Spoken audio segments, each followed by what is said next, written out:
सबको जोहार।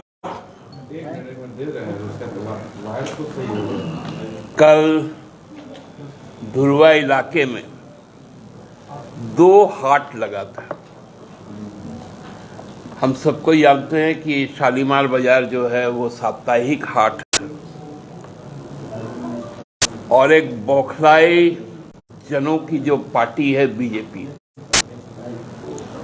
उनका भी एक राजनीतिक हाट लगा था, वो प्रभात तारा मैदान में। दोनों के बीच में हमको लगता है कि 2 किलोमीटर के लगभग का फर्क था, लेकिन दोनों का चरित्र लगभग एक होते हुए भी कुछ बातों में अलग थे। मतलब बाजार में जो कोलाहल होता है, तरह तरह के हाक होते हैं, उसी तरह दोनों की समानता तो एक थी, लेकिन चरित्र अलग था। शालीमार में प्रेम था, आपस में भाईचारगी थी, लेकिन प्रभात तारा मैदान में द्वेष था, हिंसा थी और कुछ सांप्रदायिक उन्माद था। मेरा लगभग 3 दशकों का राजनीतिक अनुभव है और मैं एक राजनीतिक कार्यकर्ता के तौर पर इस बात को हमेशा से महसूस किया है कि राजनीतिक कार्यक्रमों में राजनीतिक नारे लगाए जाते हैं, मुद्दों की बात की जाती है, और वो जो स्लोगन है, जो ऑपोजिट पक्ष है, वो स्लोगन का काट कुछ नया स्लोगन देकर करते हैं। लेकिन कल के उस राजनीतिक कार्यक्रम में राजनीतिक नारे नहीं थे, सांप्रदायिक और उन्मादी नारे थे।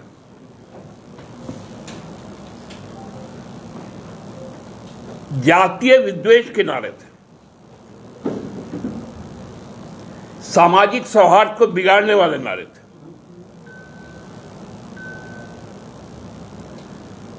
स्पष्ट तौर पर लोकतंत्र को समाप्त करने के नारे थे।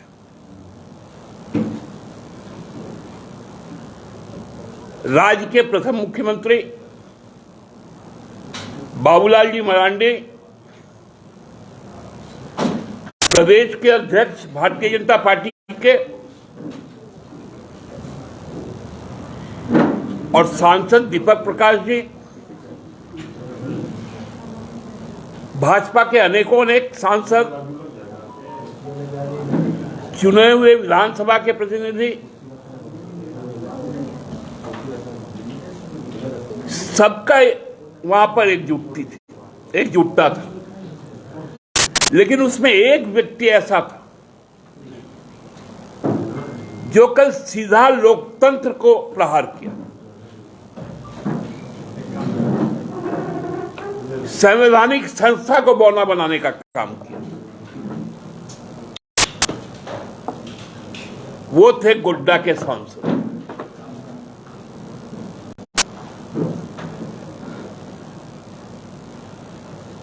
वो सीधा सीधी धमकी देने का काम किया, या यूं कहिए कि इस देश के जो लोकतांत्रिक ढांचा है, जो संवैधानिक ढांचा है, उसको चुनौती देने का काम किया। उन्होंने मंच से इस बात को कहा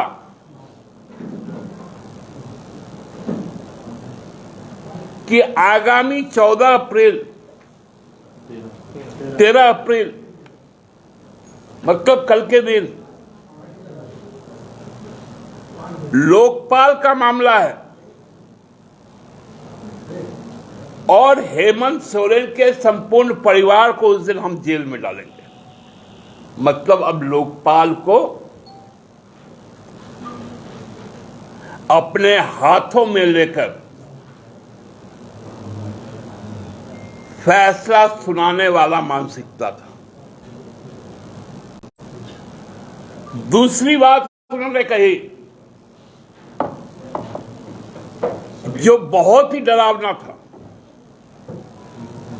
उन्होंने कहा कि मैं चुनाव आयोग पर दबाव डालकर 6 महीने पहले विधानसभा का चुनाव लोकसभा के साथ करवाऊंगा। मतलब अब चुनाव आयोग भी उनको रिपोर्ट करता है, उनका भाषा यही था कि अब जो निशिकांत दुबे तय करेगा वही चुनाव आयोग करेगा, जो निशिकांत दुबे तय करेगा वही लोकपाल करेगा। मैं आज देश के गृह मंत्री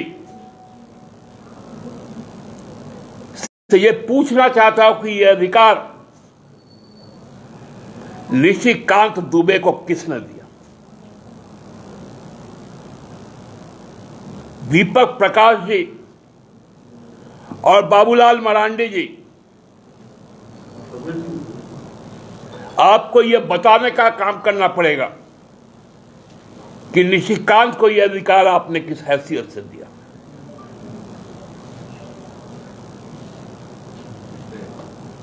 या तो आप माफी मांगिए, नहीं तो आपको हम कानून के तहत आपको घसीटने का काम करेंगे।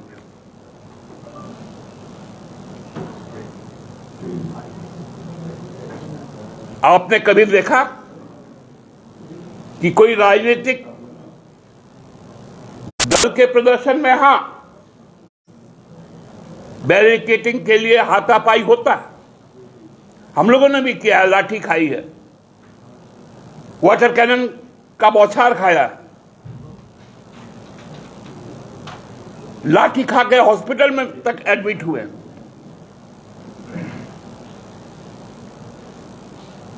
लेकिन कभी भी अपने हाथों में पत्थर और बोतल लेके नहीं चले।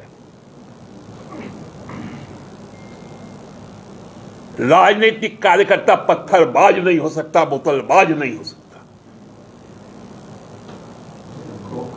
उसके हाथों में झंडा होगा, तख्ती होगा, पत्थर और गोली और बम नहीं होगा। कल भाजपा के उन तत्वों के पास बम भी थे, अवैध हथियार भी थे, और पत्थर भी थे और बोतल भी था, और उसके गवाह आप सबको ही थे। आप लगभग आधा दर्जन लोग घायल हुए, पत्रकार लोग, पुलिस घायल हुई।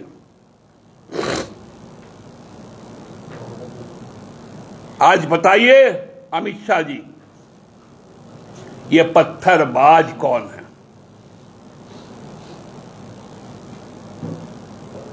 ये टुकड़े टुकड़े गैंग में आने वाले लोग कौन है?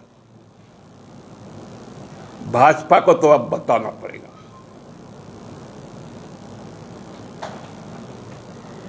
कहां से आए थे पत्थर?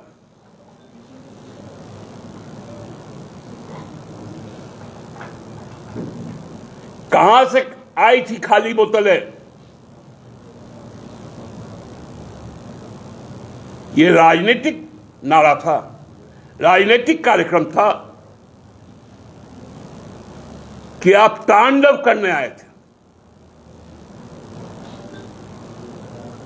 लड़ना है झारखंड मुक्ति मोर्चा के साथ, हेमंत सोरेन की शक्ति के साथ, गुरुजी के आदर्श के साथ।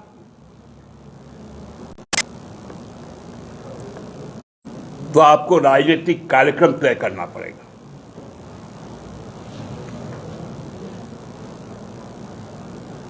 क्या भाषा का प्रयोग किया गया? पूरे खानदान को जेल भेज देंगे।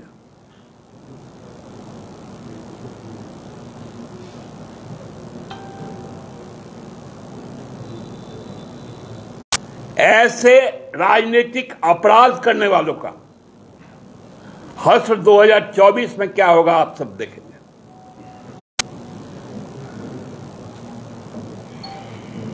और आज बोलते हैं हम मौन रहेंगे। काला तो उनका चरित्र है, काला तो उनका स्वभाव है। उनका तो दिन भी काला है, रात भी काला है। कारनामे उनके काले हैं। अलग से काला दिवस मना के क्या करेंगे।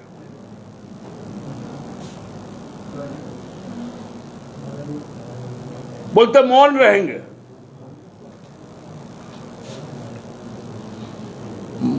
पत्थर चला के मौन रहना। कल कौन सा नारा लगा था, आप लोगों ने सुना था ना?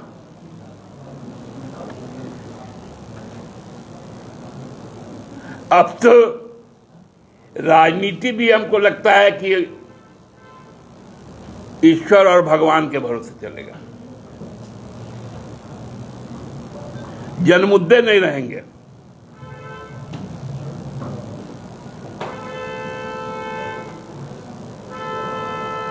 हमने कहा था कि शालीमार से ज्यादा की भीड़ वहां नहीं जुटेगी, जो साबित हुई।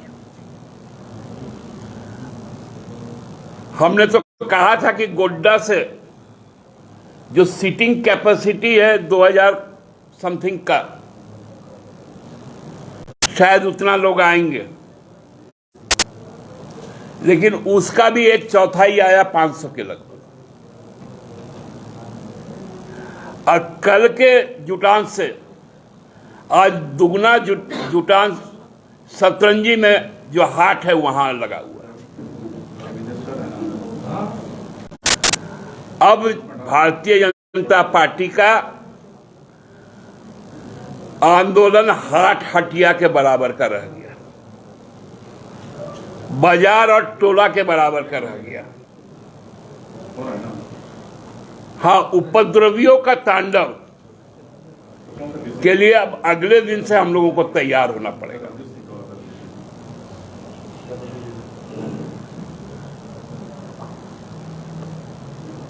पत्थरबाजों,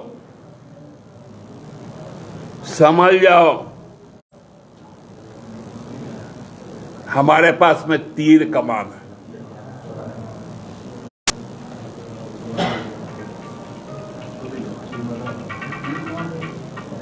ये गुलेल चलाना बंद करो।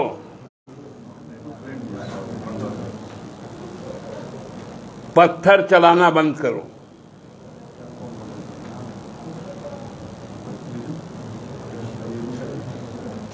कल के घटना ने राजनीतिक और लोकतांत्रिक जो ढांचा है उसको शर्मसार करने का काम किया।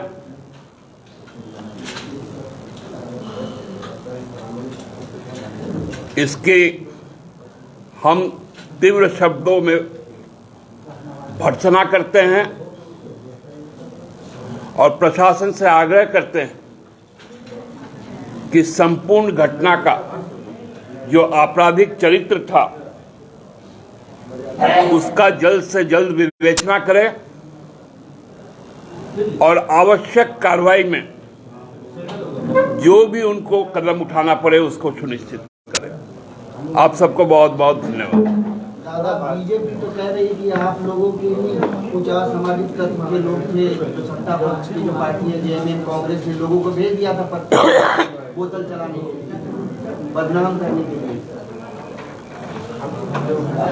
देखिए, हमारे पक्ष के लोग यदि जाते हैं तो वो पत्रकार और प्रशासन की तरफ पत्थर नहीं फेंकते, वो फिर दूसरे ही तरफ पत्थर और बोतल। इसलिए ऐसा हास्यास्पद बात लोगों को नहीं करना चाहिए। पुलिस ने सभी जगह कहा कि पुलिस ने सभी जिलों में आने नहीं दिया कार्यकर्ताओं को यहाँ। अब आदमी रहेगा तब तो पुलिस रोकेगा। ये आपको पहले से कैसे पता था कि आदमी कम आ रहा है? हम इनकी राजनीतिक क्षमता को जानते हैं ना। ये लोग पॉलिटिकल फ्रॉड हैं, फर्जी लोगों का जमावड़ा है। मैंने कहा ये बदहवास जनों की पार्टी है, बदजुबानों की पार्टी है।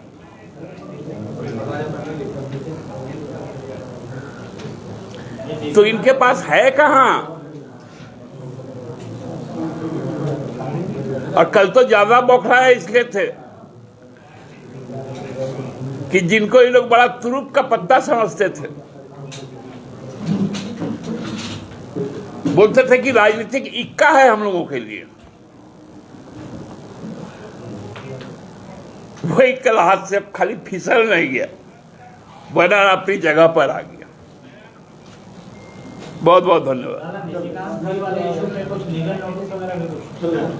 देखिए, निशिकांत दुबे जी के बयान पर हम लोग कानूनी पहल पर चर्चा कर रहे हैं और जो हम लोगों को निष्कर्ष पर जब पहुंचेंगे तो आवश्यक कार्रवाई करेंगे। दादा, झारखंड पुलिस आपकी कुछ बातों से तो इत्तेफाक रखती है, केस जो किया उसमें दर्ज है, लेकिन सांप्रदायिक तनाव उन्मादी उस टाइप वाला में जो है ना धारा नहीं जोड़ा गया। तो क्या माने कि झारखंड पुलिस बीजेपी का एजेंट की तरह काम कर रही है? देखिए, मैंने अभी प्रशासन से आग्रह किया है कि संपूर्ण तथ्यों की विवेचना करके, मैं निशिकांत दुबे नहीं हूं कि मैं पुलिस को डायरेक्ट करूं कि कौन कौन से धारा जोड़े। मैं लोकपाल को अपने पॉकेट में लेकर नहीं चलता हूं, ना चुनाव आयोग को अपने जेब पे रखता हूं। हमने आग्रह किया है विवेचना के लिए, जो झारखंड पुलिस सही समझेगी वही झारखंड पुलिस करेगी।